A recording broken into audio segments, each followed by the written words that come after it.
بالأمس قتلت، حاولوا إقامة علاقة معي رغم إرادتي، وفتحت جمجمتي، وضعوني مثل النفايات في كيس بلاستيكي أسود ملفوف بشريط لاصق، ألقوا بي على الشاطئ، لكن الإذلال الذي تعرضت له بعد موتي أسوأ من الموت. بعد أن عثروا على جسدي الهامد لم يسألني أحد من أنهى أحلامي، آمالي وحياتي، لا، بل بدلا من ذلك سألوني أسئلة عديمة الفائدة: ما هي الملابس التي كنت ترتديها؟ لماذا كنت وحدك؟ لماذا امرأة تسافر وحدها؟ كنت في منطقة خطيرة وقرروا أننا أخذنا أشياء خاطئة وفعلنا أشياء خاطئة. بعد موتي اكتشفت أنني لست بمساواة مع الرجل، وأنني حين قتلت كان هذا خطأي. لو كان الخبر عن شابين سافروا وماتوا كانت الناس ستعرب عن تعازيها. أتحدث عن نفسي وعن النساء الأخريات اللواتي أسكتهن العالم. أسأل كل امرأة عاشت حياة وأحلاما محطمة: ارفعي صوتك فلنقاتل، سأكون بجانبك بروحي، وأعدك في يوم من الأيام سيكون عددنا كبيرا جدا لدرجة أنه لن يكون هناك حقائب تكفي في هذا العالم. أنا مرمر المصري ودي قناة خان المرمر. يلا بينا نبدأ في حكاية النهاردة.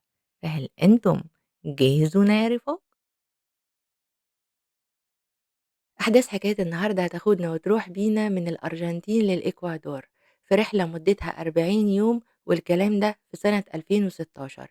الشخصيتين الرئيسيتين في حكاية النهاردة واللي هما مارينا مينيجاتسو وماريا خوسيه. مارينا كان عندها 21 سنة في 2016، أما ماريا فكان عندها 22 سنة. ما نعرفش أحداث كتيرة عن طفولتهم، كل اللي نعرفه إن مارينا كانت أخت ما بين 5 إخوات، 4 بنات وولد. أما ماريا فكانت عايشة مع أسرتها وأخوها اللي كان مقرب منها جدا، وبرضه ما عندناش أي تفاصيل كتير عن حياتهم. مارينا في 2016 كانت بتدرس في الجامعة التخاطب، أما ماريا فكانت بتدرس الاقتصاد.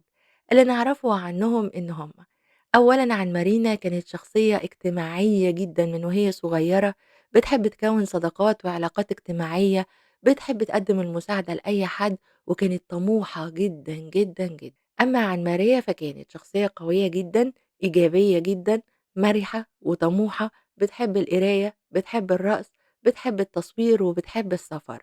الاتنين اتعرّفوا على بعض من خلال إن هُم كانوا متطوعين في أحد المنظمات اللي بتساعد الأشخاص اللي بلا مأوى. هُم الاتنين قرّبوا من بعض وبقوا أصحاب مقرّبين جدًا، في أشياء مشتركة كتير ما بينهم.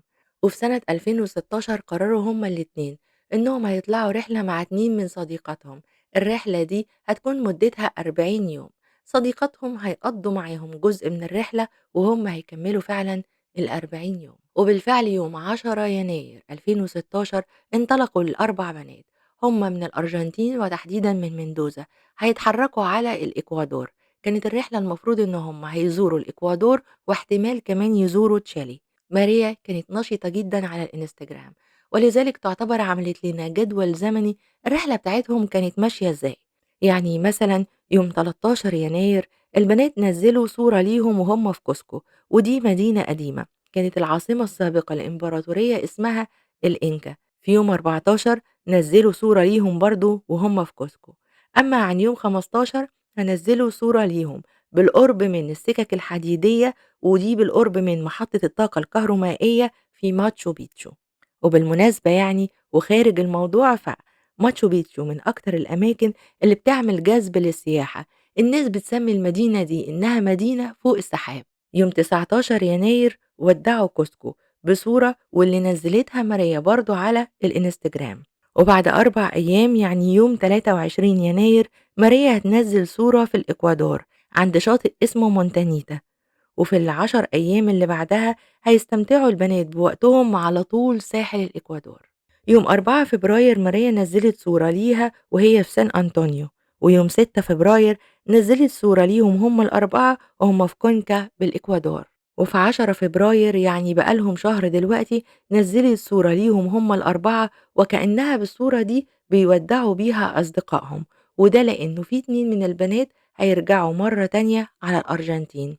أما عن مارينا وماريا فقرروا إن هم يكملوا رحلتهم اللي هي مدتها 40 يوم، وبالتالي هم قدامهم حوالي 10 أيام يستمتعوا بيهم قبل ما يرجعوا مرة تانية على مندوزا الأرجنتين. وفي يوم 22 فبراير ماريا هتنشر صورة ليها هي ومارينا على الإنستجرام، وللأسف الشديد دي هتكون آخر صورة ليهم هما الاتنين، وبعد كده هتنقطع أخبارهم. لكن قبل ما تنقطع أخبارهم هيكونوا كلموا هما الاتنين أسرهم، هيكلموهم ويطمنوهم عليهم، وهيقولوا لهم إن هم هيركبوا الأتوبيس من الإكوادور لمدينة اسمها ليما، ويا رب أكون بنطق اسمها صح، وهناك هيقضوا الليلة دي عند واحدة صاحبتهم. بعد كده هياخدوا الطيارة من ليما لسانتياغو، ودي عاصمة تشيلي. وفي يوم 25 فبراير هم خلاص هيتحركوا بعد كده علشان يركبوا الباص لمندوزا الأرجنتين. وبالتالي فالمفترض إن هم يوم 25 أو بالكتير أوي يوم 26 يكونوا فعلًا موجودين في بيتهم. هُم في اليوم ده بلّغوا أهلهم إن ممكن جدًا ما يعرفوش يتواصلوا بيهم ولمدة يومين، وده لإنه الإشارة سيئة جدًا. أهلهم في الوقت ده أو أسرهم بالتحديد كانوا بيحاولوا يتواصلوا معاهم خلال اليومين اللي بعدهم، اللي هم يوم 23 ويوم 24، لكن للأسف الشديد ما كانش في أي رَد من البنات خالص. المفروض إن هم خلاص يوم 25 يوصلوا للأرجنتين، لكن ده مش هيحصل، وده اللي هيثير قلق العيلة بتاعتهم أكتر وأكتر، فهيبدأوا يحاولوا يتواصلوا معاهم بأي طريقة، لكن مفيش.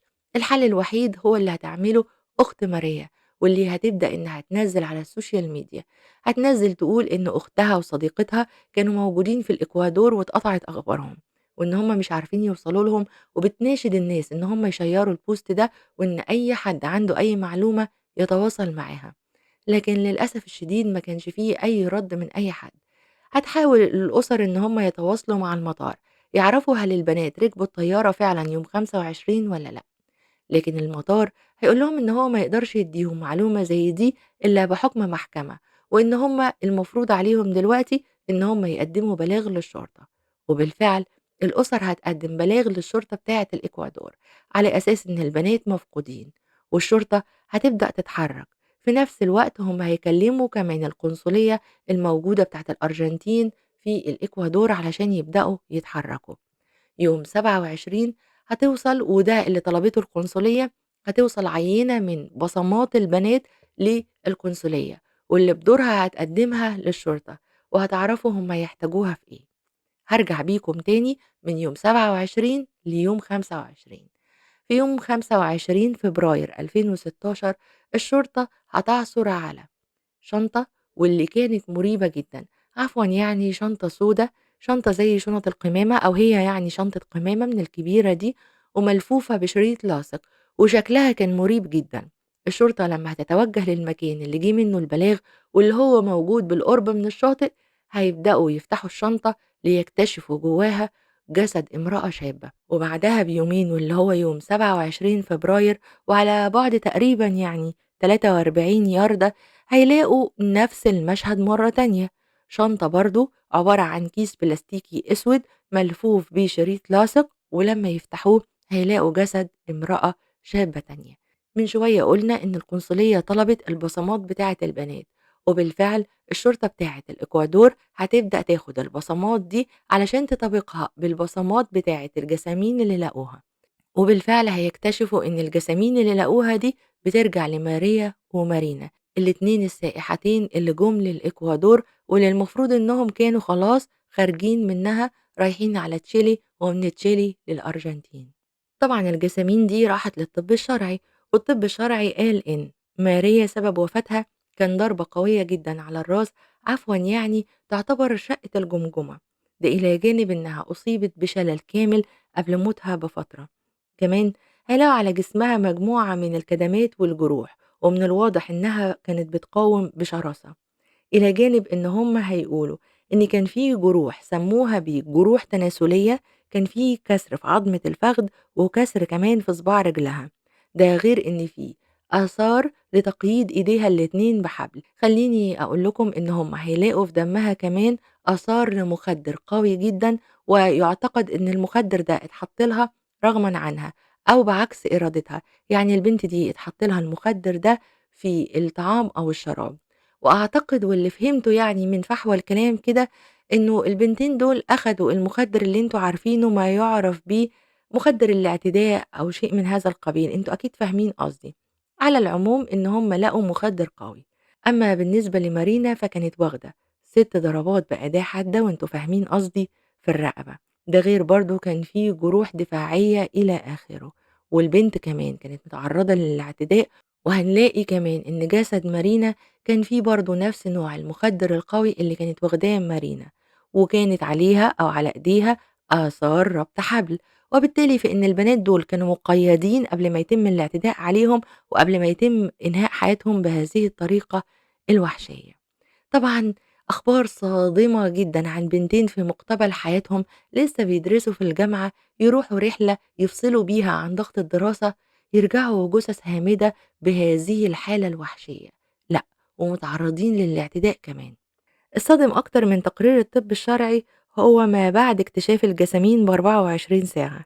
إحنا قلنا إن الجسد الأول جسد ماريا لقوه يوم 25 على بُعد 43 ياردة، لقوا الجسد بتاع مارينا، وبعد كده بدأوا ينقلوهم على الطب الشرعي. بعدها ب24 ساعة بس هيطلع وزير الداخلية بتاع الإكوادور واللي اسمه خوسيه سيرانو، وهيقول إنهم خلاص اكتشفوا الجُناه وقبضوا عليهم، وإن الجُناه كمان اعترفوا. وده طبعًا أثار اندهاش الجميع، هو إيه اللي في 24 ساعة قدرتوا توصلوا للمشتبه بيهم تقبضوا عليهم ويعترفوا؟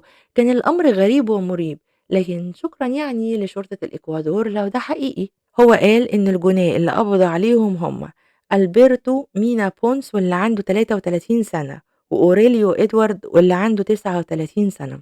في المؤتمر ده هو قال إن هم لقوا بيت أحد الجُناه واللي هو كان مسرح الجريمة، لقوا جواه آثار للدماء وبتحليلها هيكتشفوا إنها بترجع للبنات، ده إلى جانب شنطة ضهر واللي هي غالبًا كانت بتاعة مارينا، جواها التليفون وبعض الأشياء الأخرى، وبالقرب من البيت هيلاقوا كمان التليفون بتاع ماريا، وبرضه هيلاقوا بعض المتعلقات الأخرى، وعلى أثر ده هيتم القبض على الجُناه واللي هيعترفوا، واللي هيقولوا اعترافهم للي حصل بالتفصيل. خلّيني قبل ما أقول لكم التفاصيل اللي المفروض إن الجُناه قالوها أو حكوها بالتفصيل، أقول لكم هو قال إيه.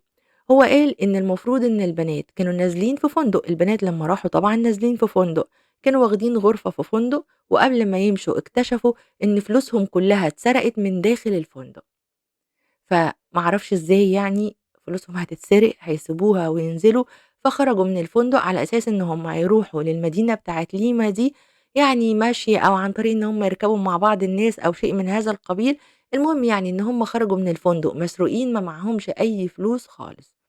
فشهدت واحدة المفروض إنها صاحبة حانة يعني، إن البنات دول راحوا لها كانوا عطشانين جدًا وما معاهمش أي فلوس، ولذلك هي ما قدّمت لهمش أي مشروب، لكن قدّمت لهم أكتر من كوباية مَيّة علشان يشربوا، وده المفروض اللي هو قاله. بعد كده هم اتكلموا مع الجُناه دول وبدأوا يروحوا معاهم أو بدأوا يروحوا لبيت أحد الجُناه واللي هو ألبرتو.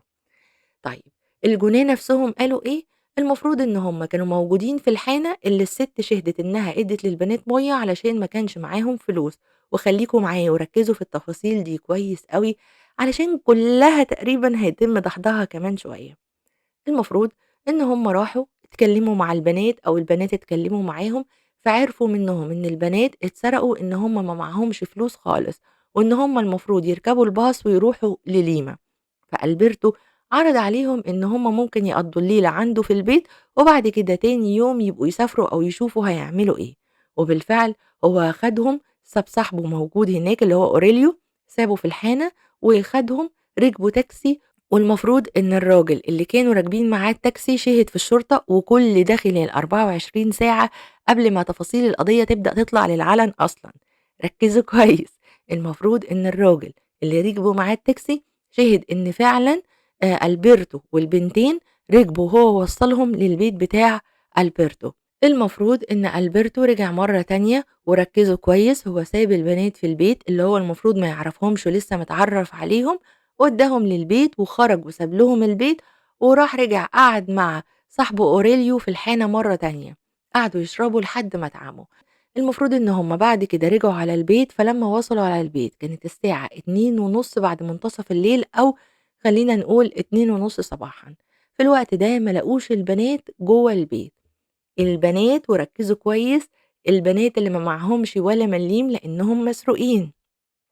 رجعوا ما لقوهمش جوّه البيت، بعد كده البنات عرفوا يعني فيما بعد إن البنات خرجوا علشان يجيبوا مشروب صودا، ما نعرفش إيه هو نوع المشروب اللي البنات راحوا يجيبوه من سوبر ماركت موجود قريب من البيت.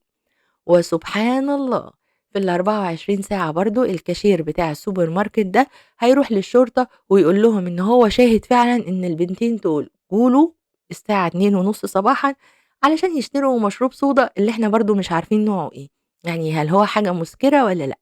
المهم يعني إن هم رجعوا مرّة تانية على البيت، فلمّا رجعوا بدأ إن ألبرتو يشد ماريا والتاني صاحبه يشد مارينا كل واحد على غرفة، على أمل إن كل واحد فيهم هيعمل علاقة مع بنت من البنات، لكن هو بيقول على ألبرتو يعني لمّا دخل مع ماريا، فماريا رفضت إقامة علاقة معاه وبدأت تقاومه، فعلشان هو كان سكران واخدين بالكم، راح جايب العصاية، عصاية تقيلة جدًا وضربها بيها على راسها وهي دي اللي عملت لها الشق في الجمجمة. بعد كده هو لقاها وقعت على الأرض، فاتخض جدًا، جري وكان سامع صوت صريخ في الأوضة التانية، علشان يكتشف بعد ما دخل للأوضة التانية إن صديقه أوريليو قضى على البنت التانية واللي هي مارينا ب6 ضربات في الرقبة أودت بحياتها. وفي الرواية دي ما فيش أي سيرة إن هم ادوهم أي مخدر، ما فيش سيرة إن البنات شربوا مشروبات كحولية والّا لأ، وما فيش أي سيرة عن الاعتداء. وبعد كده أوريليو بعد ما عمل كده في مارينا خاف وطلع يجري من البيت وسابه هو يتعك في الحكاية كلها، فقرر إن هو ينظف مسرح الجريمة ويتخلص من البنتين عن طريق الأكياس البلاستيكية دي ويروح ويرميهم على الشاطئ. نضف البيت وكل حاجة وبعد كده الشرطة قبضت عليه وهو اعترف. وطبعا حكاية لا دخلت على أهل الضحايا ولا دخلت على الناس ولا أي حد اقتنع بالكلام ده. أولًا مَلِك الفندق طلع وكذّب الكلام بتاع وزير الداخلية، واللي قال إنه ما تمِّش سرقة البنات ولا حصلت أي واقعة سرقة جوّه الفندق بتاعه خالص، وإنه بالتأكيد يعني بالعقل كده إنه لو البنات مثلًا اتسرقوا ما كانوش هيسيبوا الفندق قبل ما يعوّضهم أو قبل ما يقدّموا تحقيق أو أي حاجة. تاني حاجة بالعقل كده البنتين دول كانوا نازلين في فندق وطول الوقت موجودين على شاطئ مونتيانتا، وكانوا موجودين على طول ساحل الإكوادور. والشاطئ ده كان موجود عليه عدد كبير جدًا من السياح الأرجنتين، إيه اللي هيخلّيهم يخرجوا ويروحوا لحاجة بعيدة ويطلبوا 2 بالمنظر ده شكلهم مُريب أصلًا يعني، يروحوا ويطلبوا منّهم المساعدة ويباتوا في بيت واحد غريب، في حين إنهم كانوا يقدروا مثلًا إن هم يطلبوا المساعدة من ولاد بلدهم، على الأقل لو ولاد بلادهم ساعدوهم هيقدروا يرجعوا لهم الكلام ده لمّا يرجعوا للأرجنتين. حلو كده؟ حلو. لكن خلّيني أقول لكم المفاجأة الأكبر، مبدئيًا كده البنات كانت كل واحدة فيهم معاها الفيَّز بتاعتها، وكان معاهم فلوس على الفيَّز دي، ومن وقت ما اختفوا يوم 22 ما حصلش أي سحب من الفيَّز دي خالص، البنات قبل ما يسيبوا الفندق كانوا دافعين تمن التيكت بتاع الطيارة بتاعة يوم 25 دي، كانوا دافعينها عن طريق الإنترنت وحاجزين ومخلّصين، ولسه معاهم فلوس في الفيَّز تانية، فلو افترضنا إن مثلًا يعني الفرضية اللي اتقالت بتاعة إن البنات دول اتسرقوا، خلاص أوكي هم اتسرقوا، معاهم الفيَّز بتاعتهم فيها فلوس تكفّيهم إن هم يركبوا الباص من ليما وياكلوا ويشربوا، وبعد كده كمان لمّا ينزلوا الأرجنتين هتكفّي إن هم يبقى معاهم فلوس يوصلوا لحد بيوتهم، فشيء مش منطقي أبدًا إن هم هيتسولوا من الناس وخاصةً يعني إن أهلهم قالوا إن مستواهم الاجتماعي ما يسمحلهمش إن هم يعملوا كده. إيه اللي هيخلّيهم يروحوا عطشانين يتسولوا المَيّة من صاحبة الحانة، ويروحوا يكلموا راجلين ما يعرفوهمش، ويروحوا كمان يباتوا في بيت واحد ما يعرفوهوش وهُم معاهم فلوس، هيستخسروا الفلوس دي ليه؟ هل البنات كانوا بيحاولوا يوفّروا؟ كانوا وفّروا من أول الرحلة، مش جايين وهُم مروّحين يعملوا كده. كمان إيه اللي هيخلّيهم يعرّضوا نَفْسهم للبهدلة دي كلّها خلال ال3 أيام اللي قبل الطيارة، وده معناه إن هُم يسافروا 1000 ميل بالطريقة بتاعة الشحاتة دي. خلّيني أقول لكم إن هُم لو عملوا كده الطيارة هتفوتهم. فهل يُعقل إن بنتين مثلًا يعني عايزين يوفّروا الفلوس اللي موجودة في الفيزا بتاعتهم، يضيّعوا على نَفْسهم تمن التيكت بتاع الطيارة ويبوظوا على نفسهم آخر 3 أيام في الرحلة اللي هم كانوا طايرين بالسعادة فيها، وكان كل ده واضح من كلامهم مع عيلتهم ومن الصور اللي بينزّلوها على الإنستجرام؟ أكيد لأ، وكلام ما يدخلش أي عقل. طيب خلّينا نرمي كل الكلام ده، ونقول إن البنات ما كانش معاهم الفيَّز ولو إنهم لقوها في الشنط بتاعتهم، لكن خلّينا نقول إن البنات ما كانش معاهم الفيَّز. ليه البنات دول لمّا حصل معاهم كده معاهم موبايلات وفيها رصيد، خلّينا نقول ما معاهمش رصيد في الموبايل رغم إن ده مش حقيقي، ليه ما رفعوش سماعة التليفون من الفندق أو من أي حد على الشاطئ وكلموا أهلهم وطلبوا منهم المساعدة؟ صح والّا لأ؟ كانوا يقدروا من خلال إن هم يحولوا لهم على الفندق أو أي شيء، فالحكاية كلّها على بعضها مش راكبة، ده إلى جانب إن تقرير الطب الشرعي بيقول إن جسد البنات عليه أكتر من حمض نووي، وإنه على الأقل اللي قام بالجريمة دي مش أقل من 5 أشخاص، فين بقية ال5 أشخاص دول؟ وآخر حاجة في موضوع الفلوس، المفروض إن هم قالوا إن ألبرتو لمّا رجع البيت ما لقاش البنات، راحوا السوبر ماركت موجود قريب من البيت. مبدئيًا البنات في بيت المفروض يعني ده لو افترضنا إن الرواية دي حقيقية، البنات في بيت في مكان نائي ما يعرفوش فيه أي حاجة خالص، المكان خطير. وهنا حد فيكم مصحصح يقول لي، هو إزاي البنات خرجوا من البيت سيبكم بقى يعني بعيدًا عن إن دي منطقة نائية وهُم ما يعرفوش فيها حد هُم جابوا فلوس منين علشان يخرجوا يجيبوا مشروب غازي أو مشروب صودا؟ راحوا إزاي؟ ده معناه إن على الرواية اللي اتقالت إن الرواية كدب وإن البنات ولا اتسرقوا ولا اتياولوا، إن هُم معاهم فلوس. طب لو افترضنا إن البنات معاهم فلوس، ما ركبوش الباص وراحوا على ليما لبيت صديقتهم على طول ليه؟ إيه اللي هيخلّيهم يبهدلوا نفسهم كده؟ القصة كلّها مش راكبة على بعض. خلّينا بقى نروح للحكاية من جوّه، المفروض إن هُم قالوا رجعوا ما لقوش البنات، بعد ما البنات جُم حاولوا إن هُم يقيموا علاقة معاهم. طيب لو الحكاية دي حصلت كده زي ما الاتنين حكوا، يبقى ما كانش في أي تقييد لا خطف ولا تقييد للبنات. هو إزاي في موجود على إيدين البنات آثار لربط أحبال؟ وخلّوا بالكم معنى إن إيديهم كانت مربوطة بحبل والحبل علِّم بالشكل القوي أوي ده، فده معناه إن البنتين دول اتربطوا قبل فترة طويلة من موتهم. وده معناه إن البنتين دول اتخطفوا، وهنا طلعت نظريات كتير منها مثلًا إن الشرطة بتحاول تداري على منظمة للإتجار بالبشر والكلام ده، أو إنه في شخص مسؤول عن الموضوع ده هو اللي بيرقص العصابة دي، وإن الشخص ده ليه اسمه ومكانته في الدولة وهُم بيتستروا عليه، وطلع كلام كتير جدًا. ولسه فاضل حاجة كمان، هو البنات دول مش المفروض إن هُم راحوا كانوا سكرانين دخلوا حاولوا يعتدوا عليهم على طول؟ المخدر ده جه للبنات منين؟ مش دي كلها أسئلة؟ وإذا الست اديتهم مَيّة بس يعني لا أكلوا ولا شربوا، أُمّال المخدر وصل لهم إزاي؟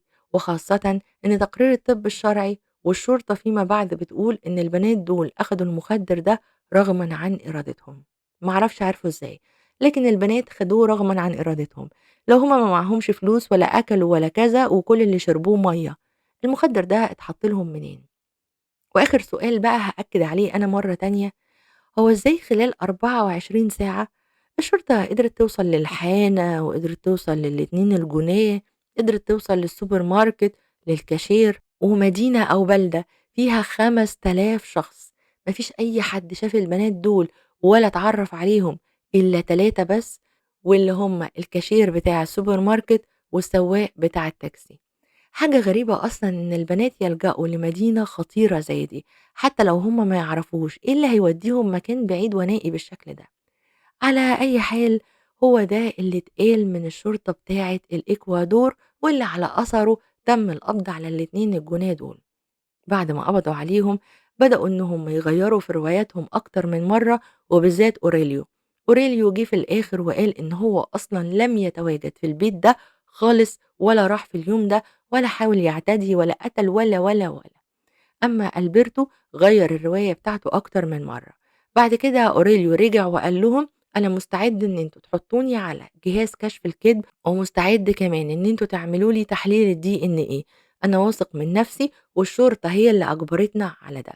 وفعلًا هيعملوا لهم تحليل الDNA، لكن من ضمن الملابسات اللي حابة أوضّحها لحضراتكم، إنه طبعًا وقت ما اتعرفت القضية، فالمفروض إن أهالي البنات راحوا على الإكوادور، ومنهم أخو ماريا واللي كان متعلق بيها جدًا، لمّا هيروح هو ووالدته لمسرح الجريمة وقت التحقيق، المفروض إن الشرطة بتصوّر مسرح الجريمة زي ما هو بالضبط. وأكيد حضراتكم عارفين إن من جميع القضايا اللي فاتت إنه مسرح الجريمة ما ينفعش حد يلمس فيه أي حاجة، الشرطة بتتعامل معاه بحذر شديد جدًا وبيصوروا كل تفصيلة وبياخدوا كل عينة. اللي جه على لسان أخو ماريا إن هو دخل لمسرح الجريمة، وأنا ما أعرفش إزاي سمحوا له إن هو يدخل، لكن هو قال إنه لمّا دخل شاف على الأرض سرنجات، وراح وخرج وقال فعلًا للشرطة إن هو شاف سرنجات موجودة جوّه البيت. بيقول بعدها إن هو اكتشف إنه السرنجات أو الحقن دي اختفت تمامًا، ومش بس كده، دي ما كانتش موجودة في الصور بتاعة تصوير مسرح الجريمة خالص، ودي كمان كانت علامة استفهام كبيرة جدًا. على أي حال أوريليو قال وبصوت عالي جدًا كده وبقلب جامد، قال لهم اعملوا لي تحليل الDNA، ومن غير ما يطلب طبعًا الشرطة هتعمل فعلًا فحص الDNA، هيلاقوا إن الDNA اللي كان موجود في مسرح الجريمة بيرجع ليه؟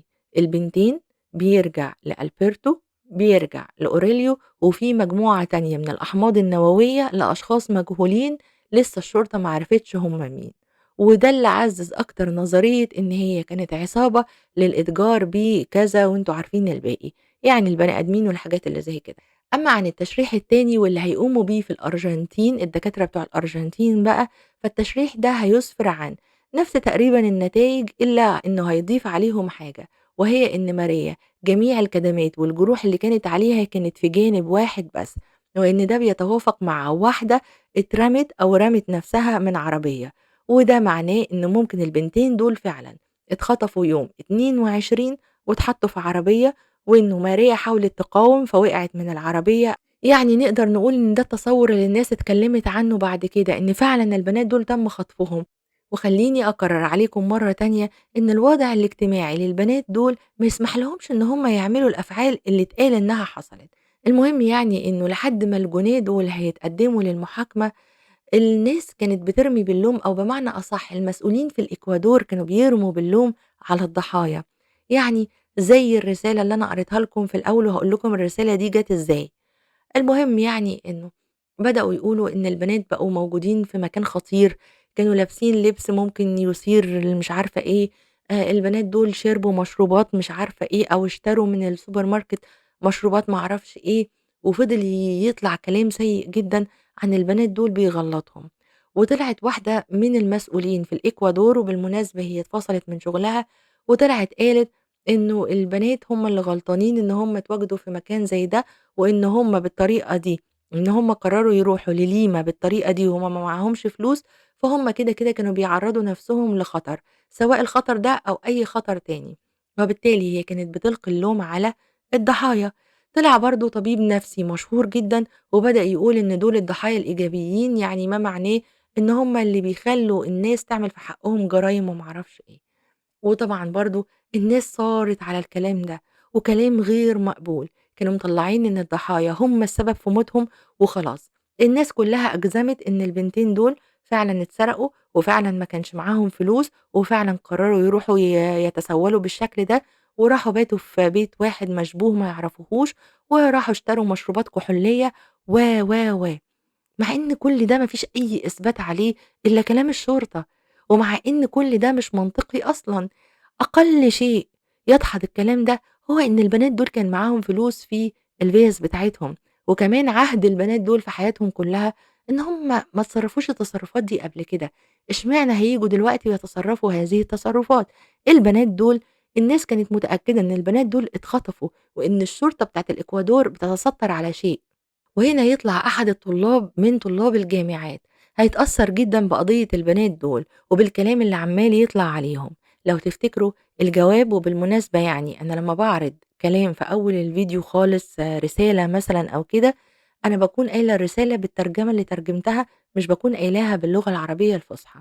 والقناة هنا مش مكان للإلقاء باللغة العربية الفصحى، وأنا ما باتكلمش باللغة العربية الفصحى خالص، خالص، خالص.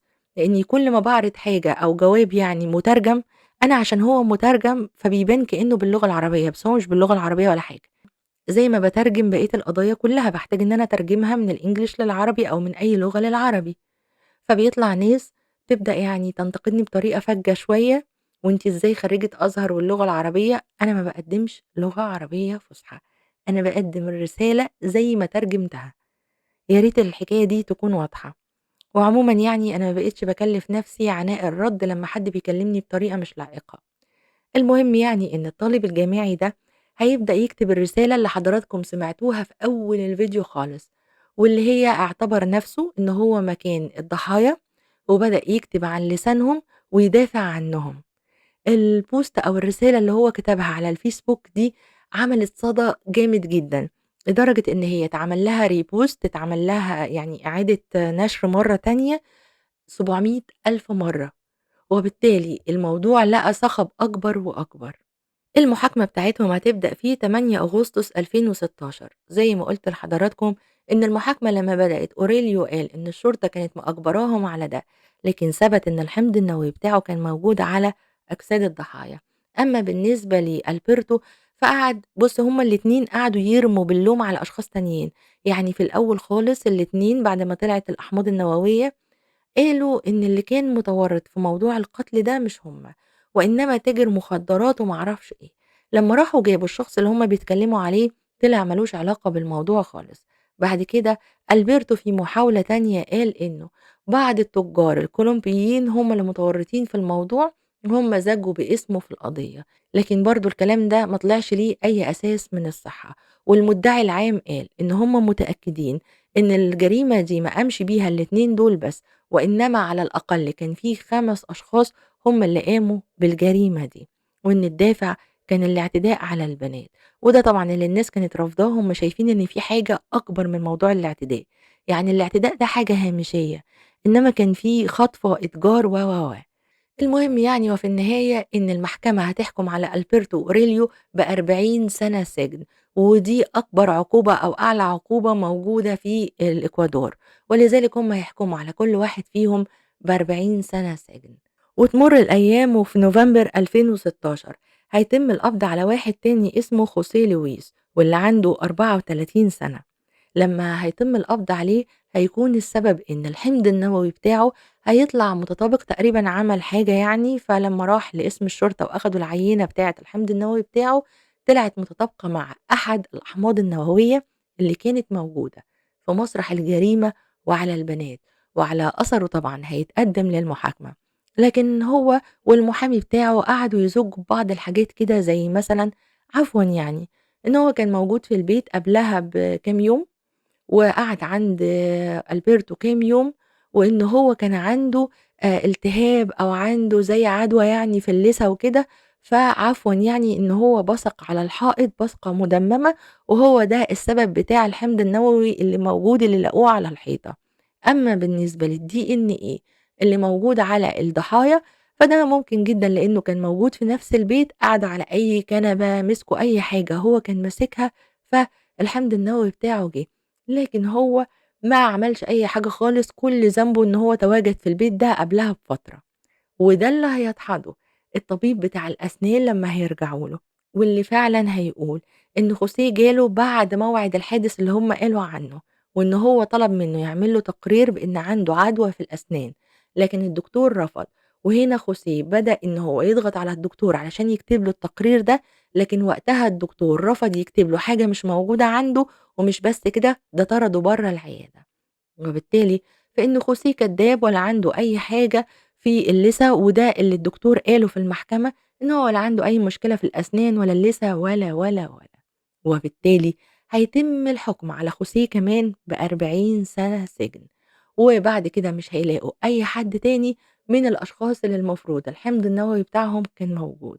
لكن في النهاية اتحكم على ال3 أفراد دول بإن هم قاموا بالقتل العمد والاعتداء مجموعة من التُهَم كده أخدوا عليها كل واحد 40 سنة. أهل خوسيه كانوا شايفين إن هو بريء، وهو نَفْسه قبل ما يتقبض عليه كان عمّال يكتب لمّا اتوجهت له التهمة على الفيسبوك، إن هو عارف إن ربنا هينجّيه من الحكاية دي وما أعرفش إيه. في النهاية لمّا اتحكم عليه بكده، تخيّلوا يعني أهله بدأوا يهجموا على أهل الضحايا اللي هم مارينا وماريا عايزين يضربوهم، لكن طبعًا هم حموا أهل الضحايا ورجعوا مرّة تانية على الأرجنتين، والبنتين اتعملت لهم جنازة مهيبة وتم دفنهم في الأرجنتين. وبس. بكده تكون خلصت الحكاية المأساوية بتاعة النهارده. ما أقدرش ألقي باللوم أبدًا على البنات، مش من حق أي حد إن هو يسرق حياة أي حد. والبنتين دول كل اللي ذنبهم أو كل اللي عملوه إن هم كانوا عايزين يشوفوا مكان جديد ويستمتعوا بوقتهم ويتخلّصوا شوية من ضغط الدراسة، فأنا ما أقدرش ألقي باللوم عليهم. لكن السؤال لحضراتكم، هل أنتم شايفين إن ممكن فعلًا البنتين دول يكونوا راحوا للحانة واتكلموا وراحوا بمزاجهم لبيت ألبرتو وكل الكلام اللي حكيناه، والّا شايفين إن البنتين دول اتخطفوا وإنه الخطف كان إما بهدف الاعتداء أو الإتجار أو أي شيء آخر؟ أحب جدًا أسمع رأيكم في التعليقات، وباعتذر عن عدم ظهوري وباطلب منكم إنكم تدعوا لي. لحد هنا تكون خلصت حكاية النهاردة. أتمنى إن سردي يكون عجبكم. لو سردي عجبكم ما تنسوش تعملوا لي لايك، اللي ما اشتركش في القناة يشترك، ولو شيرتوا الفيديو ده لواحد بس كمان معاكم أكون شاكرة ليكم جدا. كانت معكم مرمر المصري، إلى اللقاء.